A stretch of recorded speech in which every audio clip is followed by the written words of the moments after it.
¿Dónde está Julia Chuñil? En el deslavado proceso electoral en desarrollo, uno de los temas que ha aparecido se refiere a la reducción del gasto público, justificado por voces de la ultraderecha con razones ideológicas de tinte fascistoide y con un trasfondo de revanchismo social. La intención es generar una redistribución de la riqueza generada por el trabajo humano al servicio e interés, pero de los capitalistas, por más que sea la mano de obra de los asalariados quienes crean la riqueza, pues el capital solo es estéril, no crea nada. Por tanto, para que exista redistribución de la riqueza, en la interacción de estos dos factores, capital, trabajo humano, no se puede aumentar una de las partes sin disminuir la otra. Es lo que hizo, lo que quiso decir David Ricardo, uno de los creadores de la ciencia económica de hace más de un par de siglos. No puede haber aumento, decía David Ricardo, del lucro sin una caída de los salarios. Así, si un empresario pide un crédito en un banco, los intereses son acreditados para empequeñecer los salarios de los trabajadores y sus obligaciones con el Estado. Lo mismo ocurre si el empresario trabaja con capital propio, pues este termina incluido en el costo del capital en sus cálculos, disminuyendo así el volumen del lucro declarado y justificar el castigo luego de las remuneraciones. Si se suma todos estos factores, el capital recibe, recupera y o controla cerca del más del 50% del Producto Interno Bruto, que es toda la riqueza que se produce en un país, ¿no? O valor agregado también, ¿no?, que deben declarar el empresariado para justificar el aumento de sus lucros. Pero con el propósito de aumentar la proporción de beneficio al capital, es decir, de quienes son los dueños de las empresas, el sistema imperante crea una gran cantidad de soluciones aprovechándose del poder que ejercen vía numerosas soluciones para defender los intereses del capital en todo lo que constituye directa o indirectamente la remuneración de la fuerza de trabajo. Por eso, la educación de sus hijos, de los trabajadores, es una remuneración indirecta para el asalariado. Por eso se privatizó, convirtiéndola en un negocio. De ese modo, el dinero de la educación se transforma en lucro. Lo mismo ocurre con la salud, financiada por las cotizaciones sociales y los impuestos. Si se privatiza, como ha ocurrido en nuestro país, ¿no?, con las ISAPRES, se transforma en lucro para unos y en un pesado fardo para la inmensa mayoría de las familias. Otro ejemplo infame, destacado, es la previsión, creada hace largo tiempo por el canciller Bismarck en Prusia en 1889, imagínense ustedes, ¿no?, la creatividad de los dueños del capital, quien instaló un sistema de previsión financiado por cotizaciones pagadas por los propios trabajadores. Esto no le recuerda a la AFP. Así, cuando se jubilaran, tendrían un ingreso y, para colmo, impuso una edad de jubilación en ese tiempo 70 años, cuando la mayoría de la gente vivía no más allá de los 50 en ese tiempo, muy superior a la edad en que habitualmente fallecían los proletarios de esa época. Este ejemplo es seguido en Chile, implantado durante la dictadura, pues en democracia no hubiera sido posible. De ese modo se ha acumulado un inmenso capital, cuya parte los trabajadores se ven impedidos de recuperar a pesar de salir de sus propios bolsillos, propiciando la creación de una fortuna en muy pocas manos de los capitalistas administradores, mientras la inmensa mayoría de la población es explotada miserablemente, muchos a nivel de sobrevivencia, y nuestras extraordinarias riquezas naturales también robadas en forma miserable. Esta vergonzosa e indigna realidad de Chile y de nuestros pueblos reclama ser reivindicada por las generaciones presentes, como un legado de integridad, decencia, dignidad patriótica. Soy Nelson Viveros Lago y ahora comienza el programa No Más de nuestra radio Renca Contigo.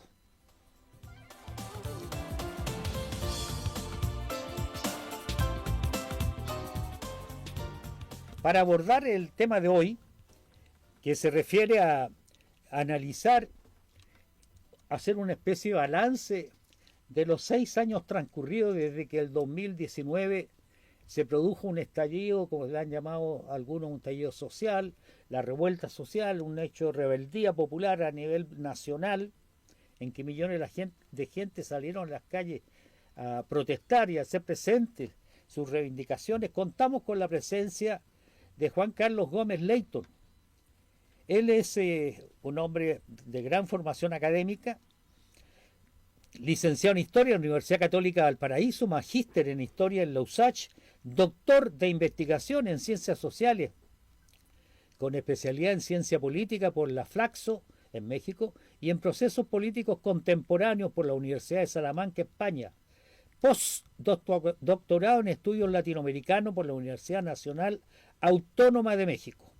Es director del Centro de Investigaciones de Procesos Políticos y Sociales de América Latina, CIPSAL, y posee una amplia trayectoria de docencia en pre y posgrado y en gestión académica, destacando su desempeño como director académico del doctorado en Procesos Social y Político en América Latina de la Universidad Arcis y coordinador de postítulo y posgrado de la Universidad Central. Es decir, es un hombre con una vasta formación y profunda formación académica. Además, ha publicado temas de distintos tipos en distintos libros, como Proceso Social y Político en la Historia Reciente de América Latina de 1980 a 2010, Autoritarismo y Democracia en la Política Latinoamericana, Democracia, Ciudadanía y Política en la Sociedad Neoliberal Triunfante en Chile del 1990 al 2010, entre otros. Ahora lo tenemos para conversar el tema que le hemos señalado.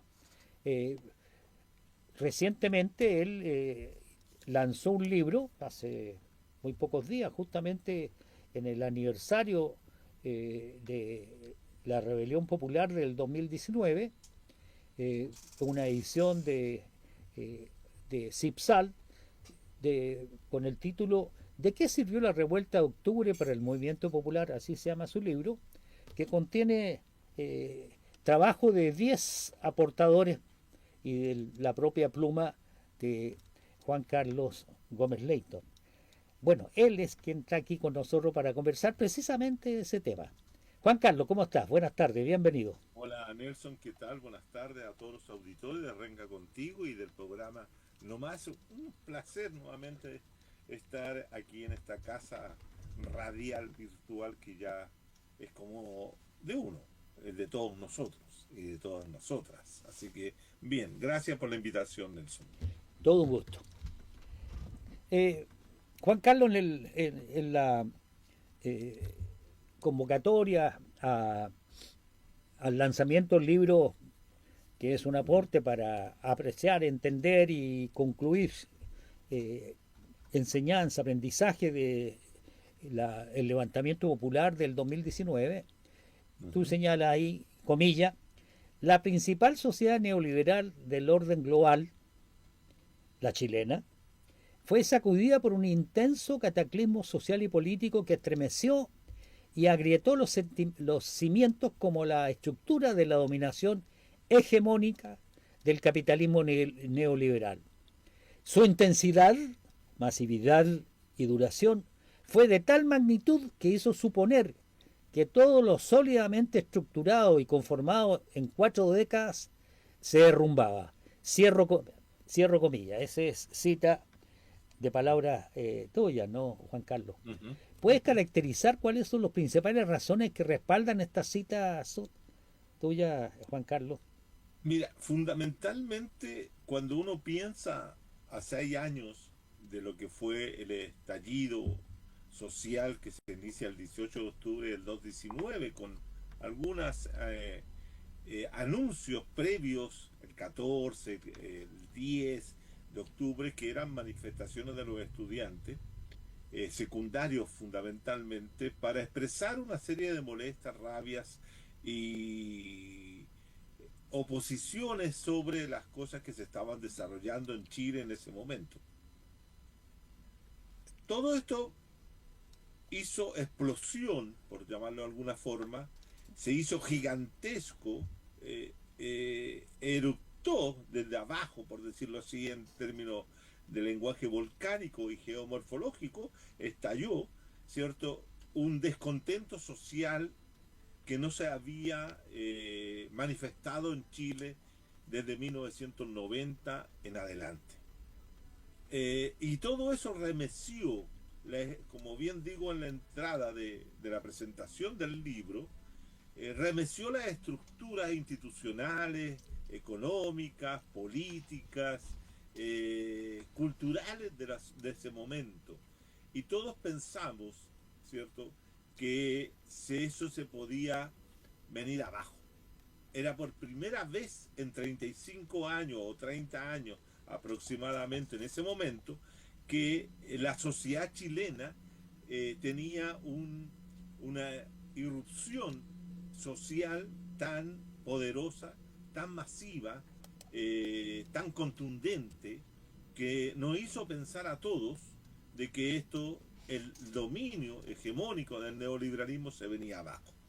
Habían una serie de planteos iniciales que era, ¿cierto?, contra una manifestación previa, ¿cierto?, de los estudiantes que son los que van a saltar los torniquetes del Metro de Santiago, expresando su molestia por la subida del precio del pasaje, aunque el precio del pasaje del boleto del metro no había sido alzado, no había incrementado su valor en relación a los estudiantes, sino que ellos solidariamente, ¿cierto?, se manifestaron porque eso afectaba a su familia, a sus padres, a sus abuelos, a sus parientes, a quien fuera, pero había una manifestación.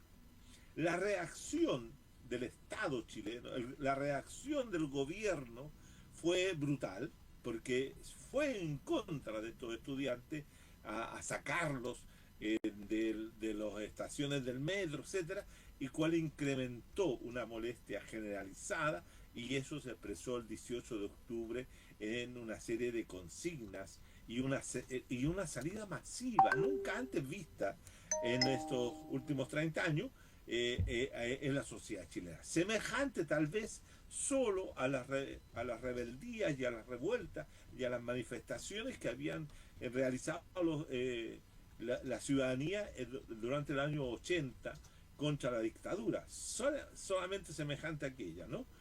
Pero era una irrupción gigantesca de gente en las calles que se apoderó de espacios públicos para plantear una serie de demandas. Y las demandas eran, yo creo que tres fundamentales del momento, que era poner fin al capitalismo.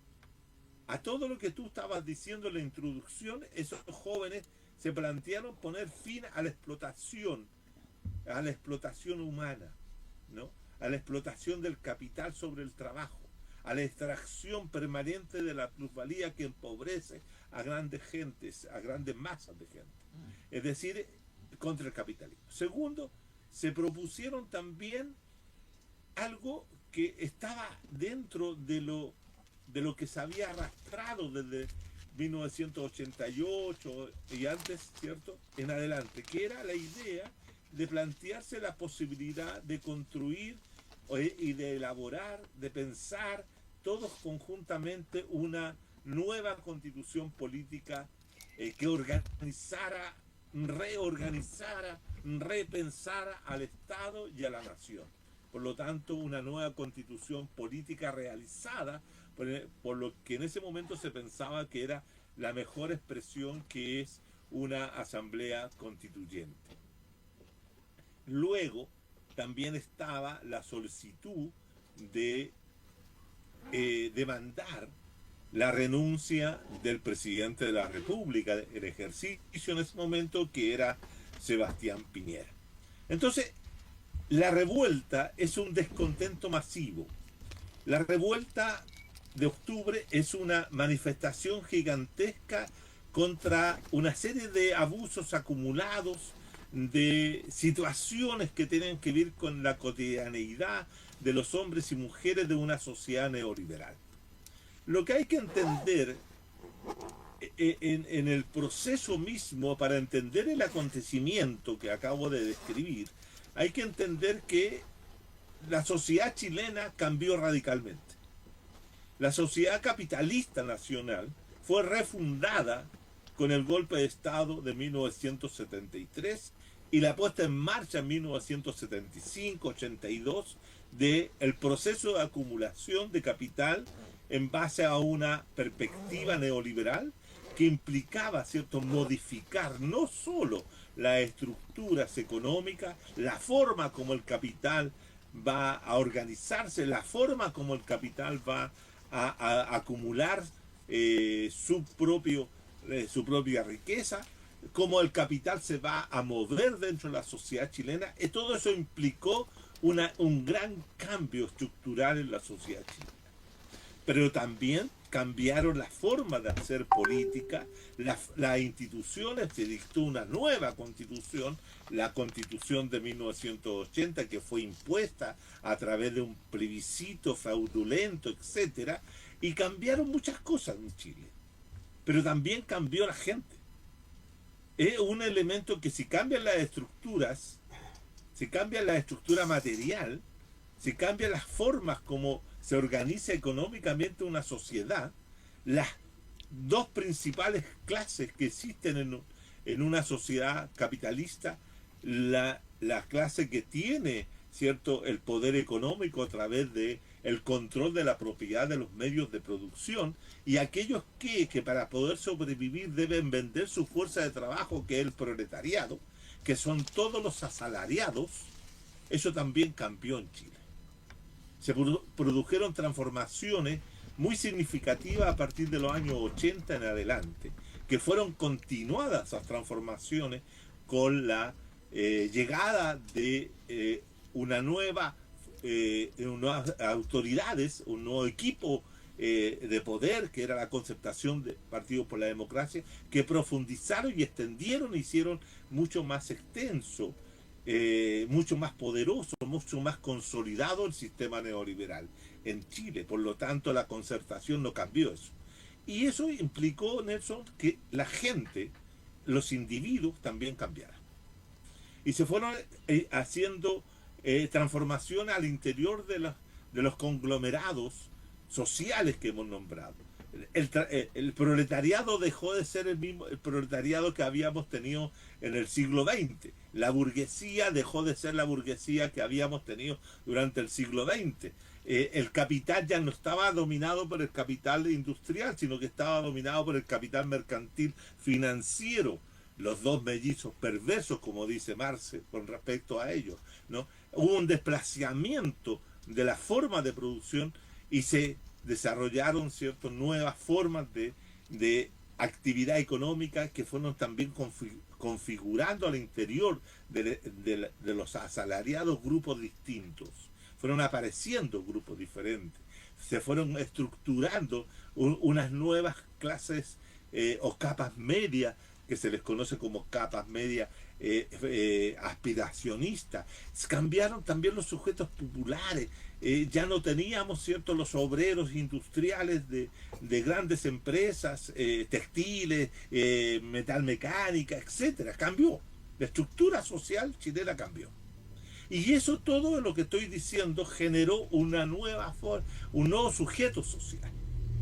A un nuevo sujeto social que no puede ser asimilado a los sujetos sociales que existían al interior de la formación chilena antes de 1973.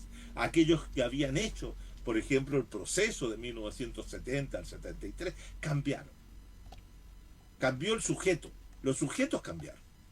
Por lo tanto, en ese sentido, la sociedad que emergió de todas estas transformaciones era una sociedad totalmente nueva y que tenía comportamientos culturales, políticos, también nuevos. Tenía una nueva mentalidad.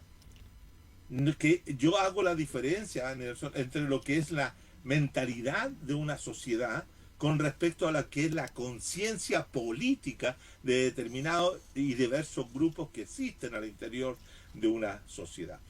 En cuanto refiero a la mentalidad, esta sociedad neoliberal que partió siendo un modelo económico con políticas económicas, etcétera, se fue transformando también en un tipo de sociedad con una forma y una visión hegemónica impuesta desde arriba, desde las clases dominantes, que es lo que yo denomino la Weltanschauung neoliberal, que fue también transformándose en la Weltanschauung de los sectores sociales, de los distintos diversos sectores sociales del país.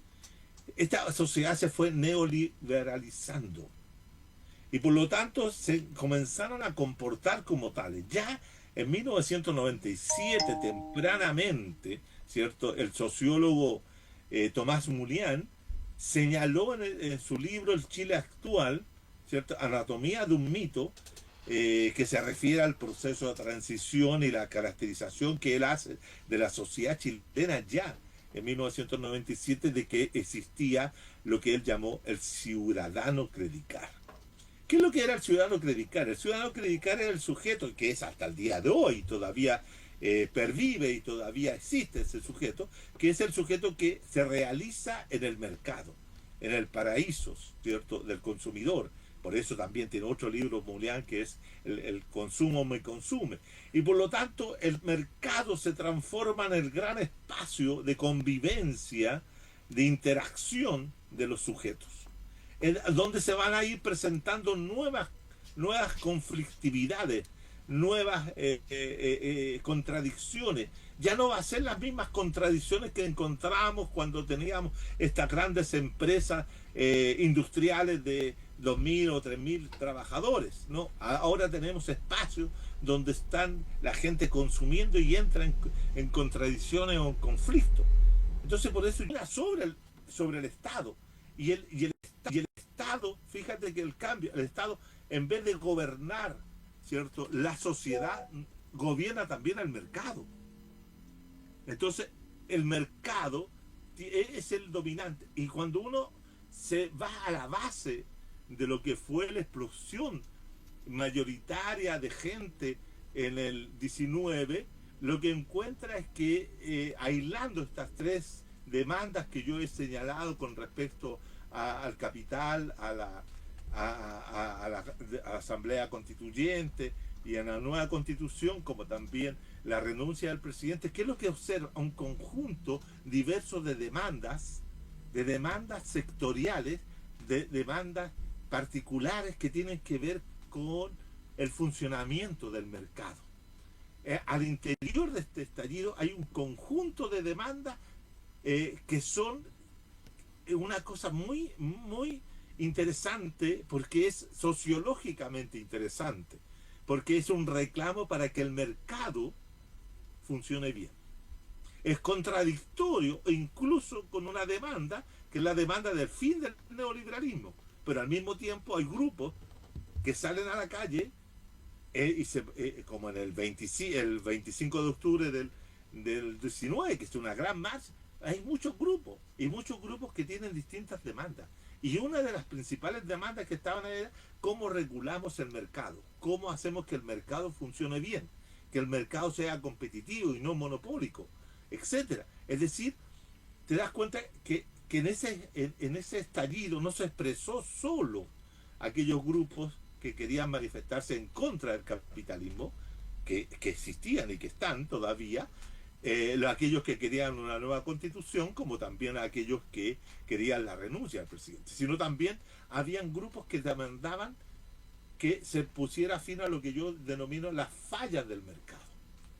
Entonces era, queremos protestar, estamos descontentos, no queremos más abusos, pero no queremos colusión de pollos, por decirte, no queremos colusión de las farmacias, no queremos esto, pero queremos que las farmacias estén ahí, pero que no se elimine el mercado de las farmacias o de los medicamentos. Lo mismo pasaba con el reclamo de los estudiantes en el 2011, cuando se protestaba. Queremos que mejor calidad de la educación, pero no queremos que se terminen universidades privadas, porque eso significaría terminar el mercado de la educación, etcétera. Entonces, la sociedad, esta sociedad neoliberal, es una sociedad llena de contradicciones nuevas que muchas veces desafían a lo que son las teorías políticas, las teorías económicas, a las teorías sociales, con las cuales muchos hemos trabajado en algún otro momento de la historia de estas sociedades capitalistas. La sociedad capitalista cambió y ese es el detalle, ese es el punto. Y a partir de ese cambio, lo que hay que medir, lo que tú planteabas al principio, el balance. Por eso yo digo, hubo la sensación, hubo el supuesto que todo se venía abajo, pero no se vino abajo. Todo lo sólido no se disolvió en el aire, porque 6 años después tenemos una sociedad neoliberal todavía vigente.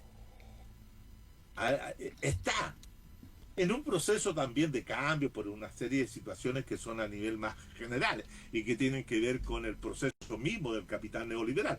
Pero la sociedad neoliberal en Chile se mantiene. Juan Carlos. Y tú lo sabes bien. Sí, dime. Mira,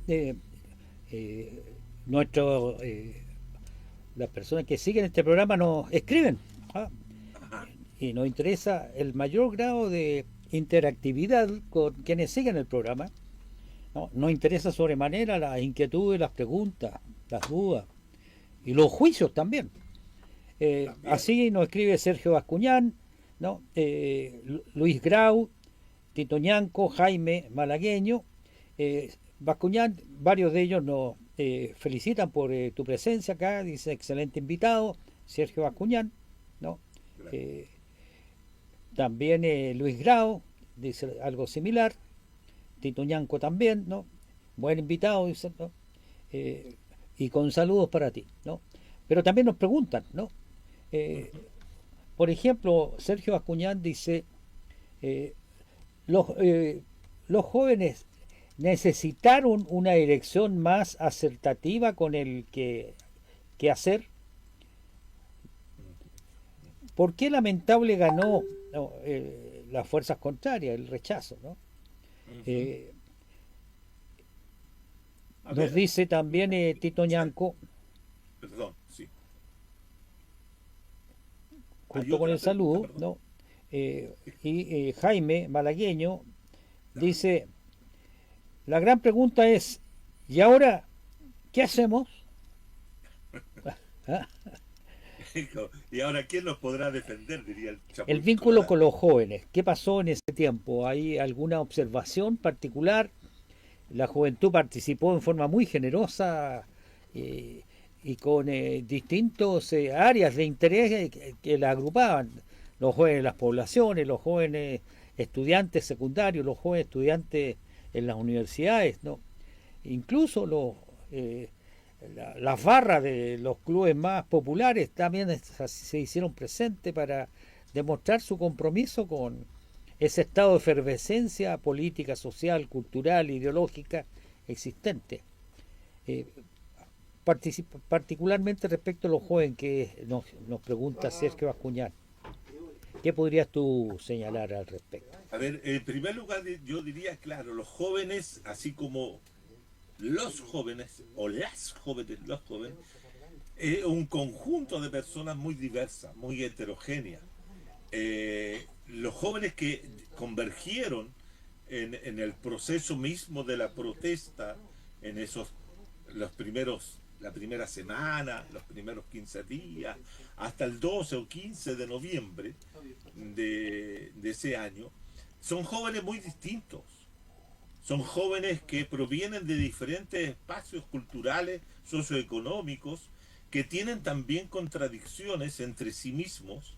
No todos tienen la misma perspectiva de lo que era la protesta. Hay jóvenes que por primera vez ingresaban a un proceso de descontento masivo, a manifestarse en contra de algo, o manifestarse simplemente en un espacio donde la rebeldía era lo más habitual y todo lo que podía ser autoridad era visto como algo negativo y por lo tanto las formas como los jóvenes se fueron desarrollando al interior del proceso es diverso, no es que sea uno solo o varios que puedan ser hegemónicos, no, son, yo diría que hay oleadas distintas de incorporación de jóvenes en el proceso mismo de la protesta, ¿no? O del movimiento. Una cosa son los jóvenes estudiantes secundarios de los liceos emblemáticos y liceos no emblemáticos, que se reúnen, que salen a la calle con sus uniformes, que son capaces de incentivar, y son jóvenes que tienen en ese momento entre 14 o 15 y 18 años o menos, ¿no? Jóvenes niños incluso protestando, manifestándose. Pero ellos son jóvenes manifestantes que tienen una masividad, pero tienen una cosa que en ese momento no eran sujetos de decisión política. Y yo creo que siempre hay que observar este detalle, porque la forma como se resuelve las conflictividades y los motines y todos los alzamientos y todas estas cosas siempre terminan institucionalizando en Chile en un proceso político donde son otros los que toman decisiones por aquellos que salieron en un momento determinado a la calle. ¿Ah? Si uno revisa la historia política de Chile del siglo XX, va a ver que hay una serie de actos y manifestaciones donde participan también los jóvenes. Voy a referirme, por ejemplo, al 2 y 3 de abril de 1957, que fue también una explosión que se inicia con los estudiantes y también a raíz del alza del precio del boleto para los estudiantes. Y son los chiquillos chicos los que hacen toda esa revuelta y que da origen a toda una manifestación. Pero ¿cómo termina eso? Termina institucionalizado en todo un movimiento político de saneamiento del régimen democrático, pero los chicos no son los que toman decisiones. En este caso, fíjate que pasa algo semejante. Los estudiantes están y ellos van a plantear un dato que es muy interesante, que es nosotros como estudiantes queremos votar y piden que se rebaje la edad de 18 años, ¿cierto?, a 16 para poder ser sujeto político, es decir, sujeto con derechos políticos para tomar decisiones. ¿Y qué es lo que hacen los adultos? Los adultos del Parlamento y del gobierno rechazan esa situación. Dejan sin la posibilidad de que los estudiantes secundarios pudieran tener esa posibilidad de votar o participar en procesos electorales. Es decir, parece que Les niegan la ciudadanía política a los 16 años, ¿ah? Porque hay un dicen, no, el que tiene 18 podrá pensar mejor y así. Pero te das cuenta que entonces es sacar a un grupo. Y después vienen otros grupos que ya son ya son más adultos, que son jóvenes trabajadores, que se plantean y que van a buscar ciertos, encauzarse su situación a través de lo que la acción directa que se expresaba en las primeras líneas que se conforman.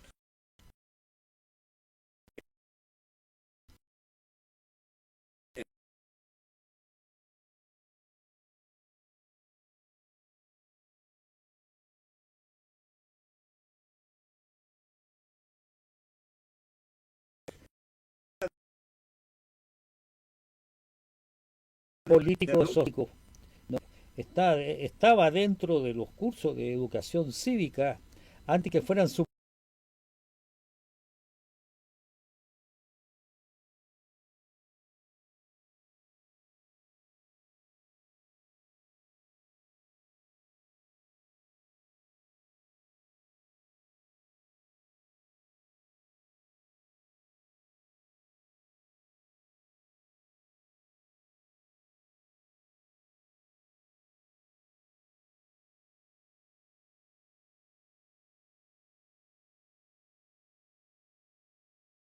suprimidos, ¿no? intencionadamente, pero paralelamente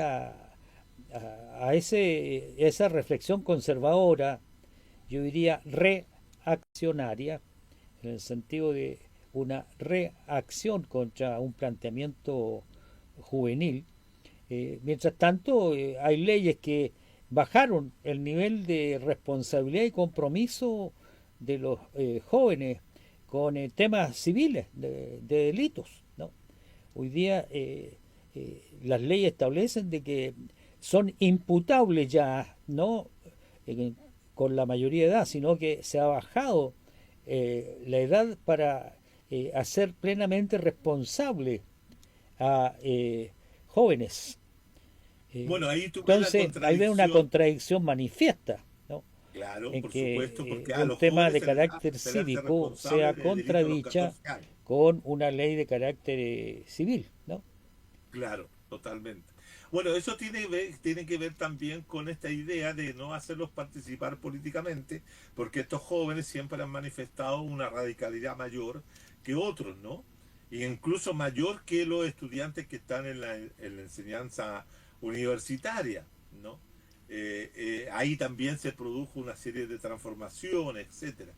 Pero el tema central es que esto se fue canalizando a través de político, en la cual quedó, como yo lo planteé en un primer libro que saqué sobre la revuelta en el 21, quedó encerrado en la institucionalidad y en el proceso electoral.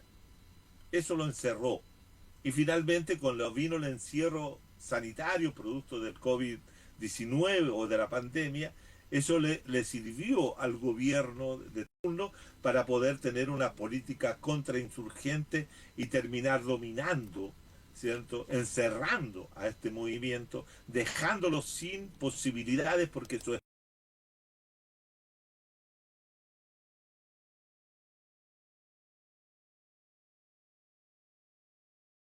espacio natural del movimiento, Sí, espacio institucional, a contrafactual, ¿no? Si no existiera tal vez COVID, tendríamos otra realidad política en Chile, otra realidad.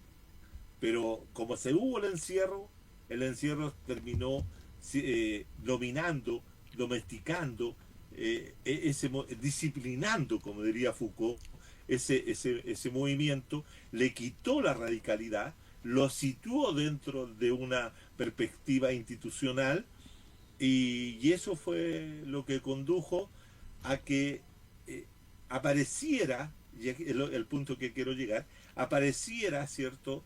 Ese sujeto social que había estado en silencio o que había estado observando desde afuera este acontecimiento que se daba, ¿cierto? Y se producía en los espacios barriales, territoriales, en las conversaciones, este sujeto que asistía, pero asistía en silencio para observar y ya estaba tomando, ¿cierto?, alguna decisión contraria a lo que se estaba planteando.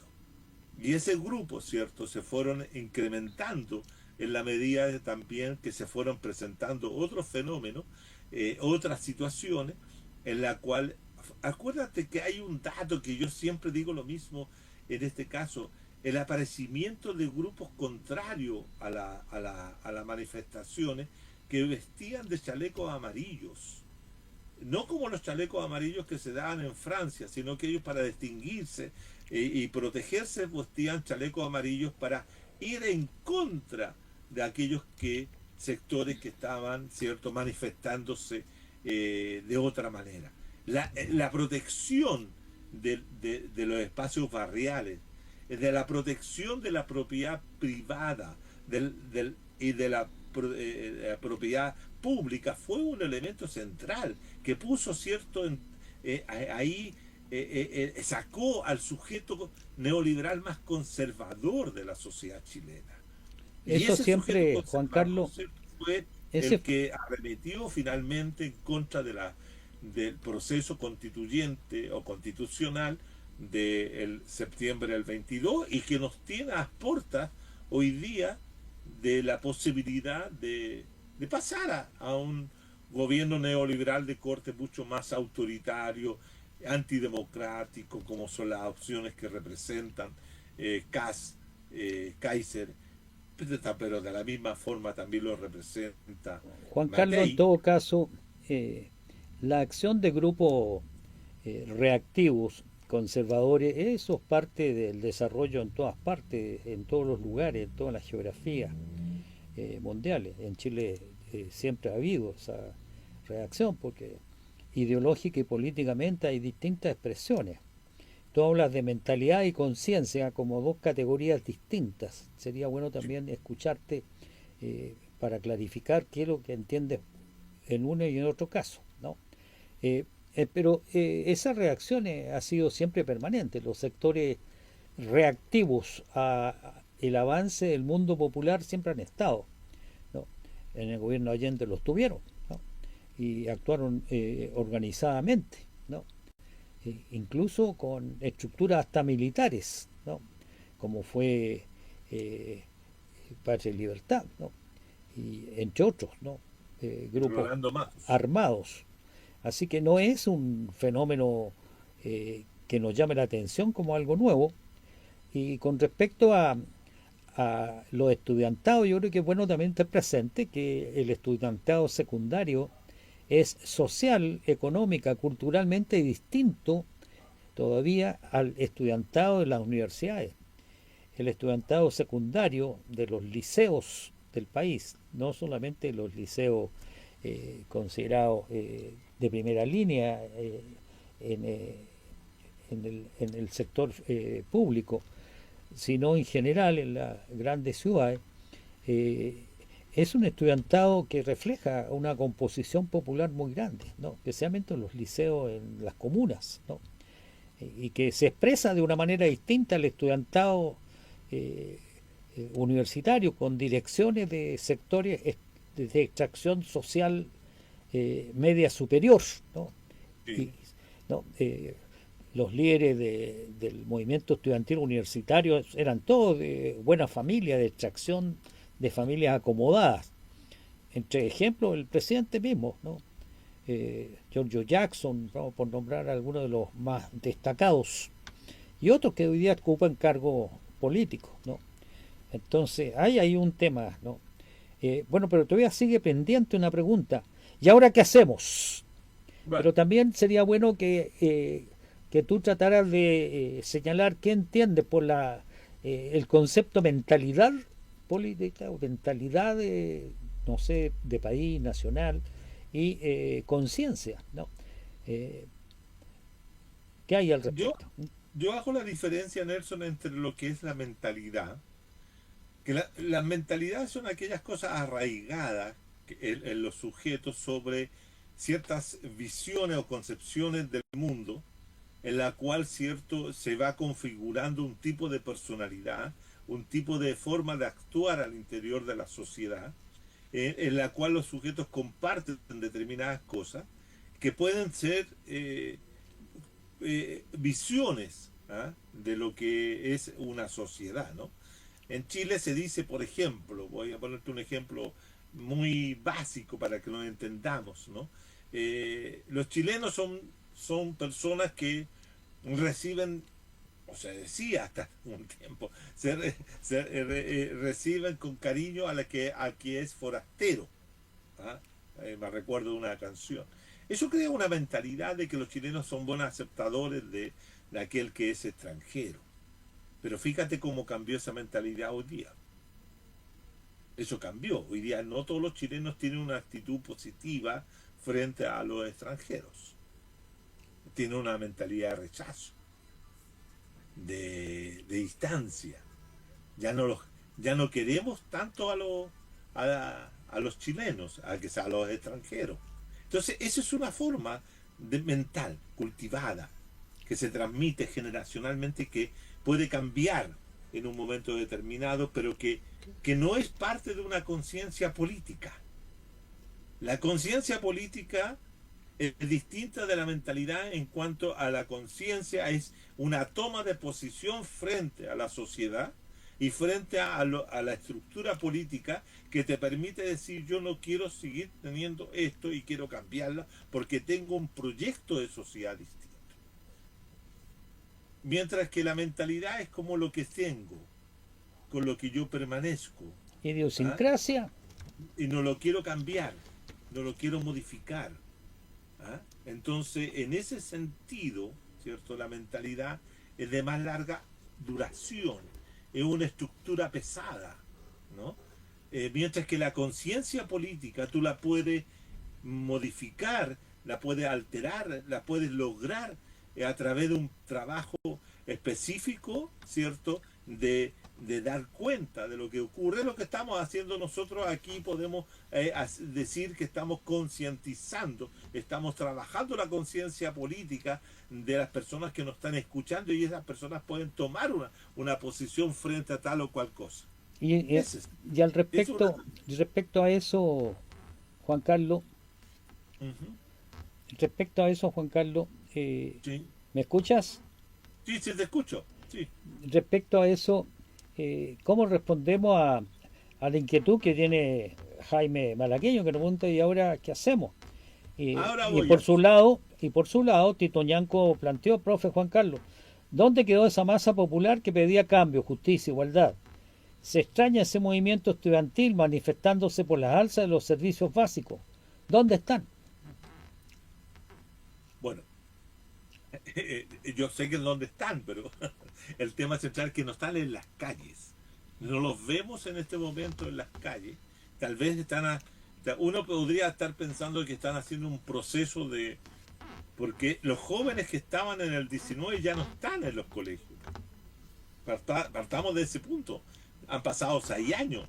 Los jóvenes que estaban en primero medio, en la enseñanza secundaria, salieron.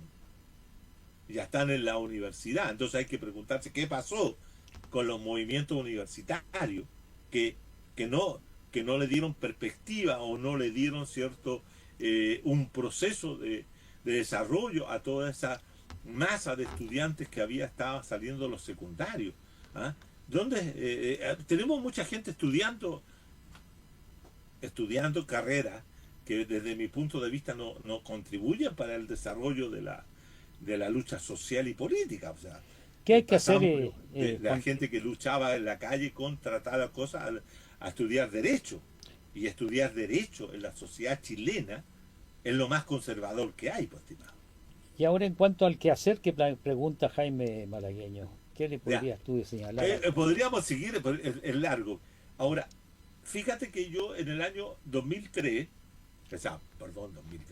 en el año 2022, cuando se cumplieron los 3 años del estallido, también hicimos la misma pregunta. ¿Qué pasa? ¿Por qué? ¿Por qué falló? ¿O por qué fue derrotado el movimiento finalmente? Y yo planteé en esa necesidad que habíamos que tener tres redefiniciones o 3 preocupaciones fundamentales para poder lanzar de nuevo todo este cuento hacia adelante. Una era volver a pensar la revolución, porque entre el 18 de octubre, ¿cierto?, del 19 y el 20 o 16 de marzo del 2020, cuando se produce el encierro, no había una revuelta, una rebeldía que anunciara una revolución. Por lo tanto, creo que es necesario volver a preguntarnos por qué las revoluciones, ese proceso de cambio intenso, radical, poderoso, que anuncia un nuevo futuro, no tiene posibilidades dentro de las sociedades neoliberales. Porque las sociedades neoliberales no han vivido revueltas, insurrecciones, levantamientos, pero no necesariamente revoluciones. Y aquellas que fueron nombradas como revoluciones ya sabemos que han sido derrotadas, ¿no? Y por lo tanto tenemos que volver a preguntarnos acerca del concepto de revolución. En segundo lugar, yo planteé también en aquella oportunidad que había que volver a plantearse el instrumento político necesario para apoyar o desarrollar la revolución, la rebeldía o las insurrecciones. Y ahí planteé la necesidad de crear, implementar, impulsar un partido movimiento, semejante a otros partidos movimientos que han existido en América Latina. Y en tercer lugar, yo me planteé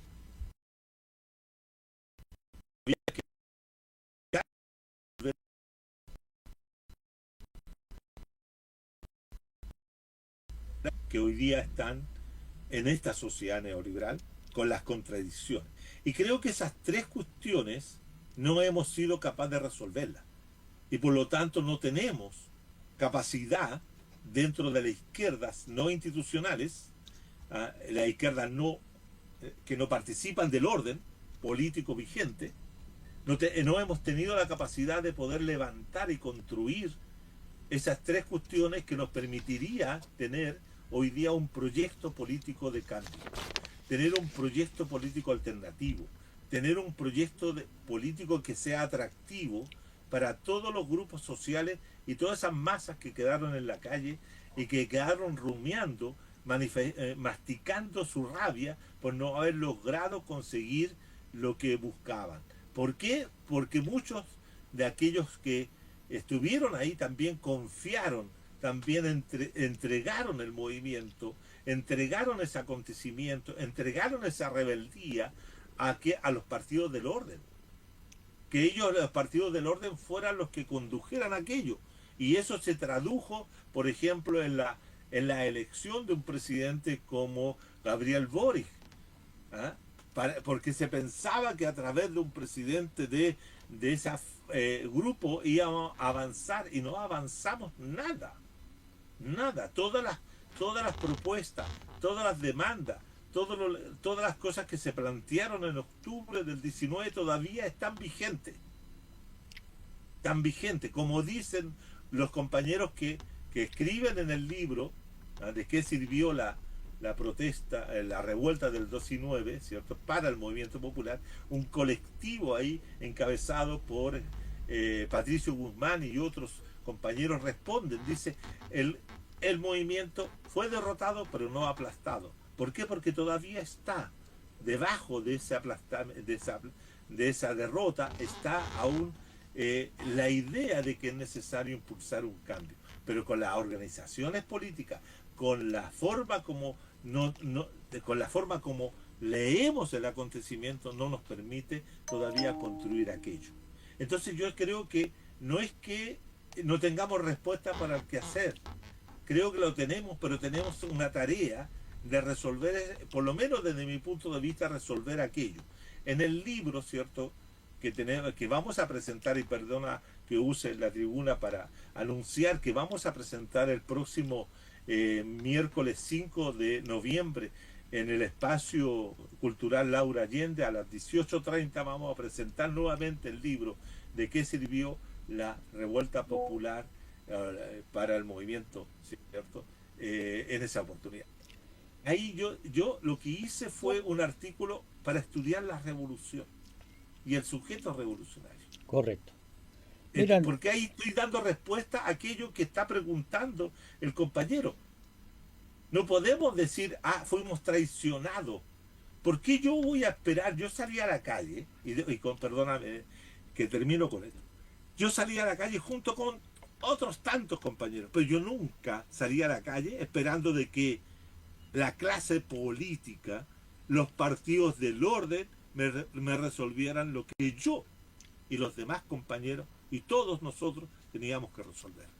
Y eso nosotros mismos, todos los sujetos que salimos a la calle, fallamos porque no fuimos capaces de resolver el problema de la conducción, de la dirección y del proyecto que teníamos que tener.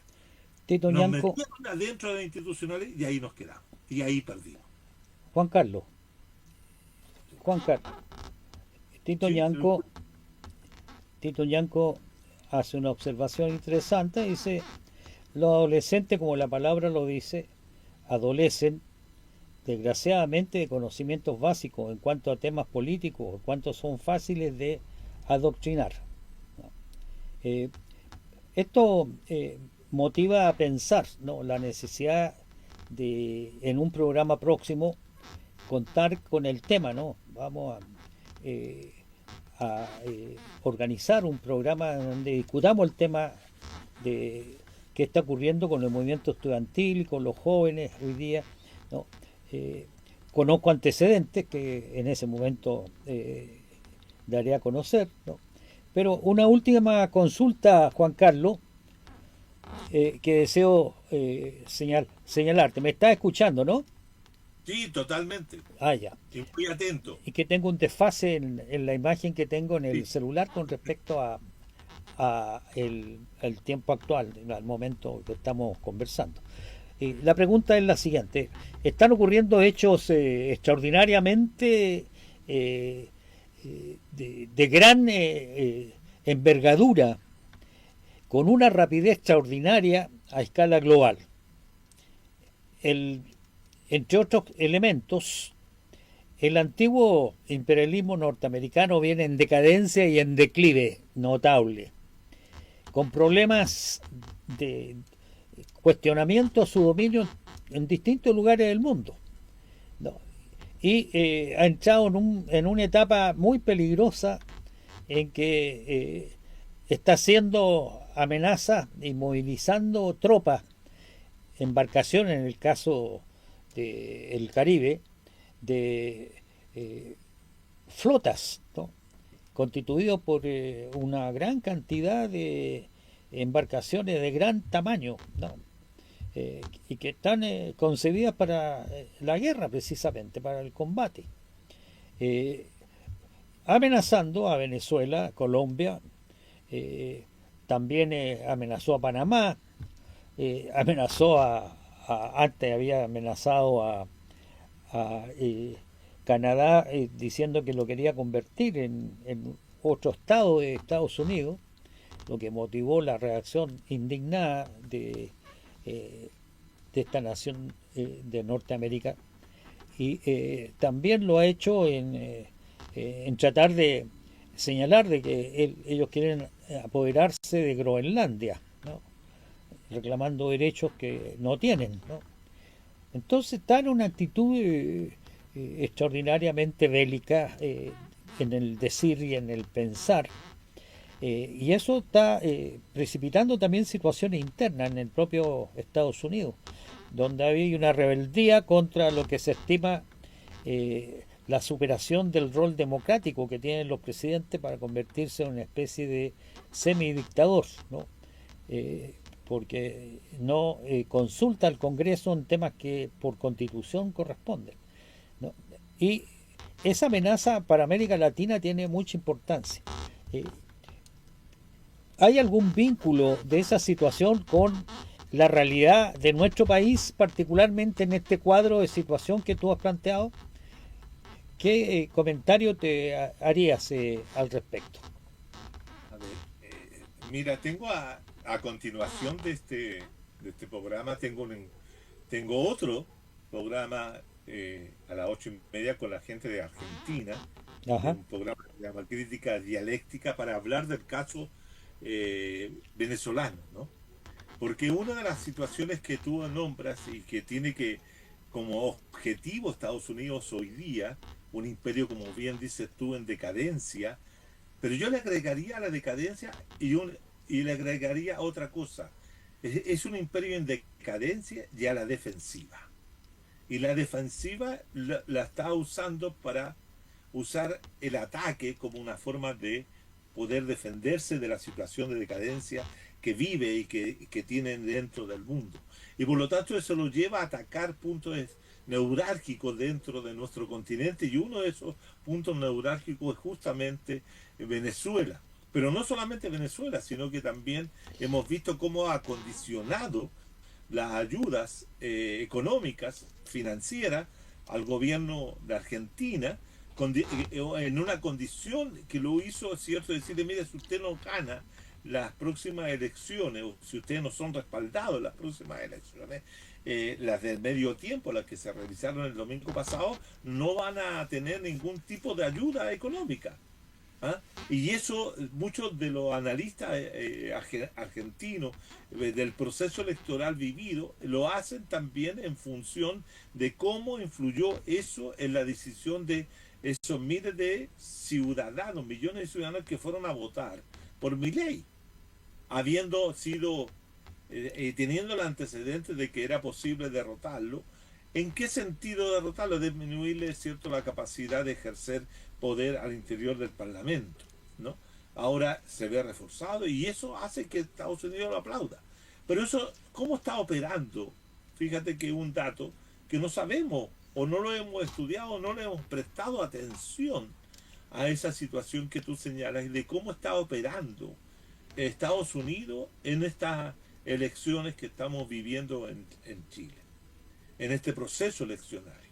No sabemos, no tenemos ningún tipo de dato que nos permita ver quiénes son aquellos que están más proclives. El único que se ha manifestado de esa forma es Kaiser, que fue el único en un debate que levantó la mano para decir que él estaba de acuerdo de que Estados Unidos invadiera Venezuela y derrocara al gobierno de Nicolás Maduro.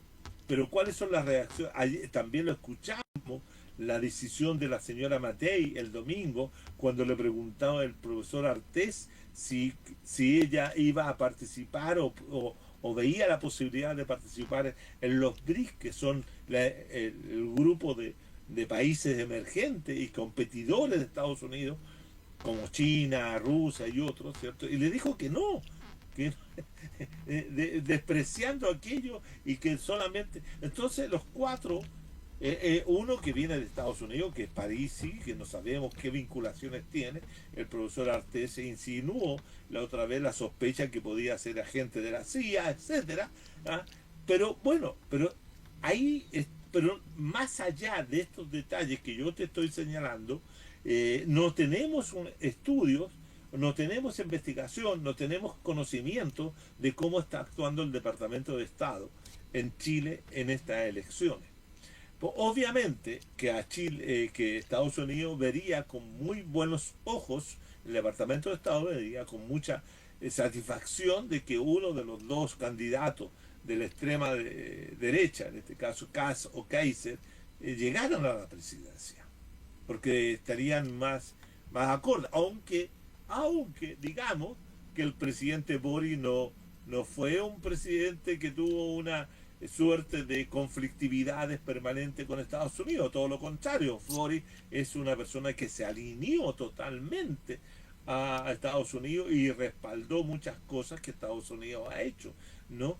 En ese sentido, salvo quizás la única diferencia que tenemos es que Boric no ha respaldado a Israel y ha condenado el genocidio en Gaza, pero en el resto de las situaciones Boric ha sido un servil presidente de Estados Unidos. Entonces, ¿qué pasaría?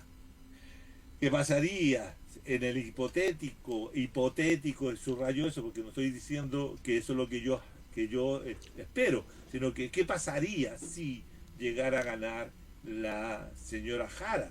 ¿Sería una situación distinta? No lo creo que está muy clara cuál es la posición que tienen los neoliberalismos chilenos en disputa, ¿no? Entonces, eso no lo vemos, también hay grupos que lo ven, hay grupos que no lo tienen descuidado, pero el gran análisis político institucional no ha visto cuál ha sido la presencia, pero la que la tienen.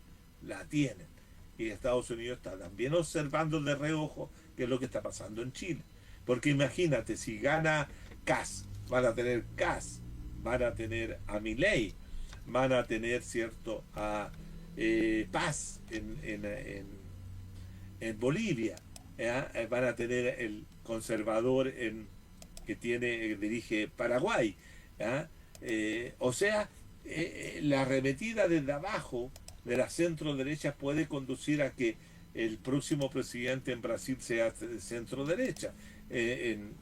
Lo mismo puede pasar en Colombia. O sea, van a ir generando una tenaza que va a ir apretando el único país que resiste como puede el neoliberalismo capitalista, que sin ser un socialismo de avanzada, el caso de Venezuela, ¿no?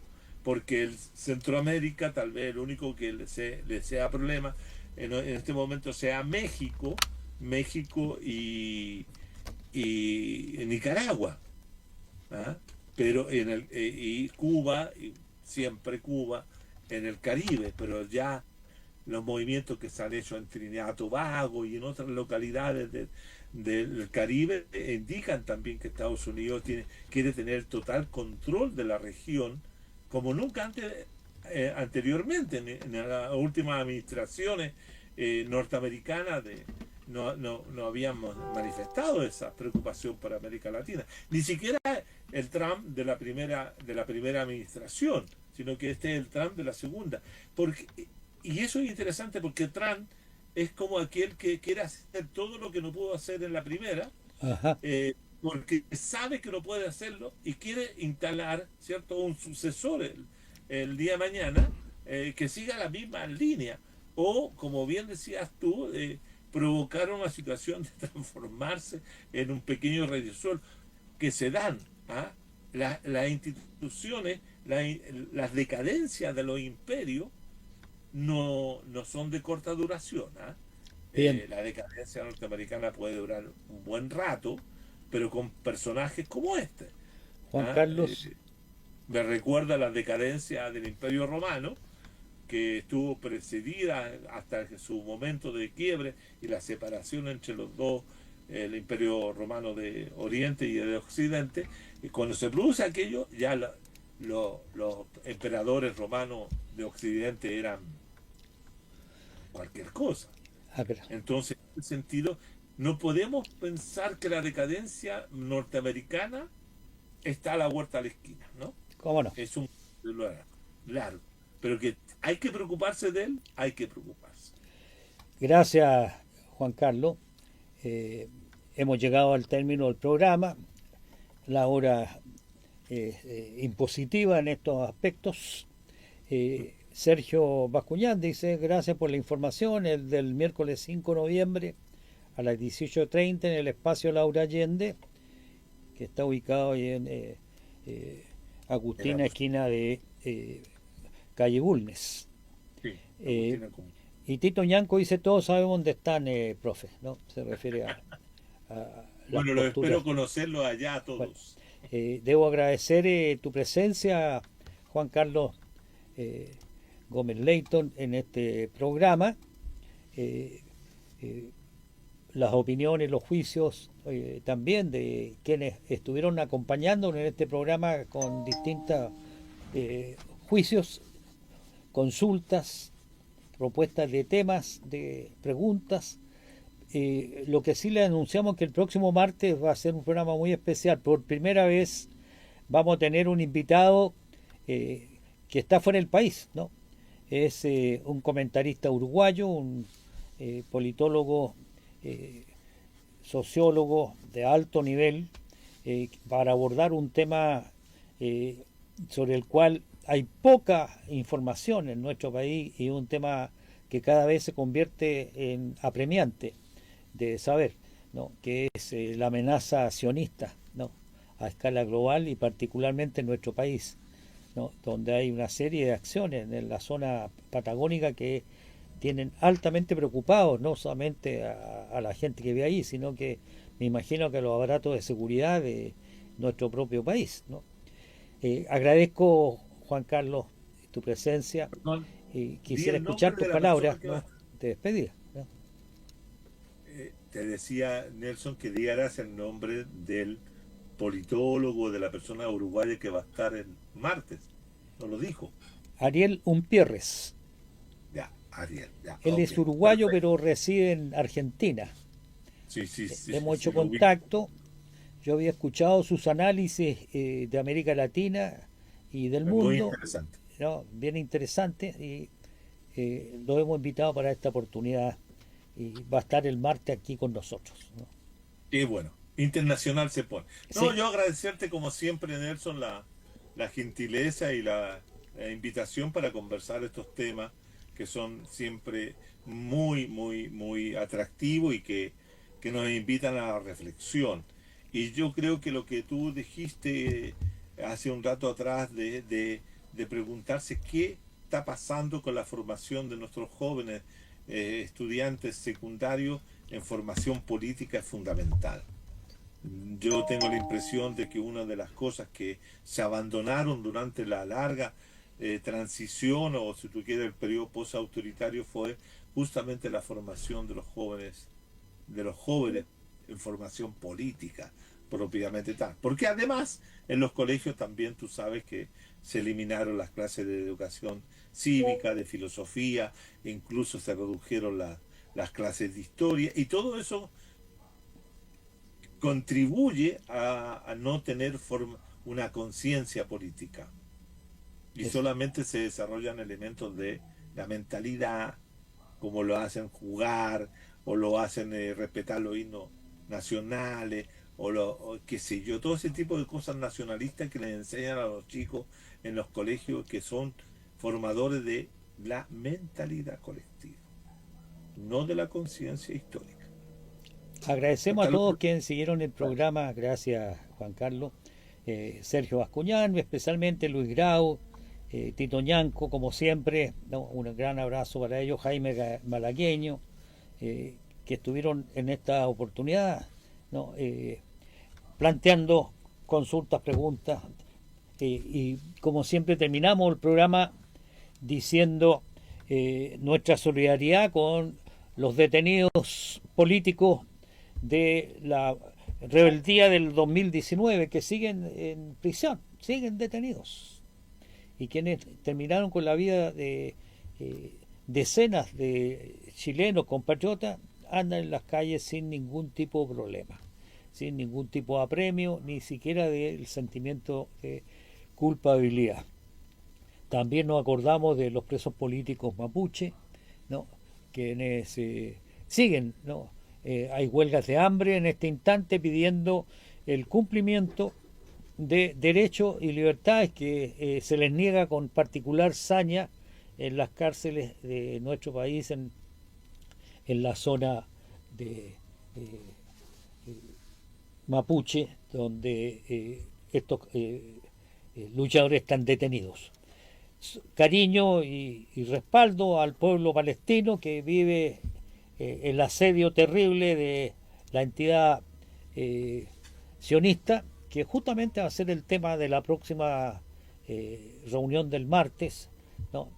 Con un especialista en este tema, un especialista internacional con experiencia en Europa y en otros lugares, ¿no? Que nos va a poner al tanto en qué consiste todo esto. Y como siempre, antes de terminar, un gran cariño a todos ustedes, que el martes nos vemos, y siempre la pregunta: se va a cumplir la próxima semana un año de la desaparición de Julia Chuñil, y por eso nosotros reiteramos lo que hicimos al comienzo del programa. ¿Dónde está Julia Chuñil? Muy buenas tardes. Un abrazo a todas y todos.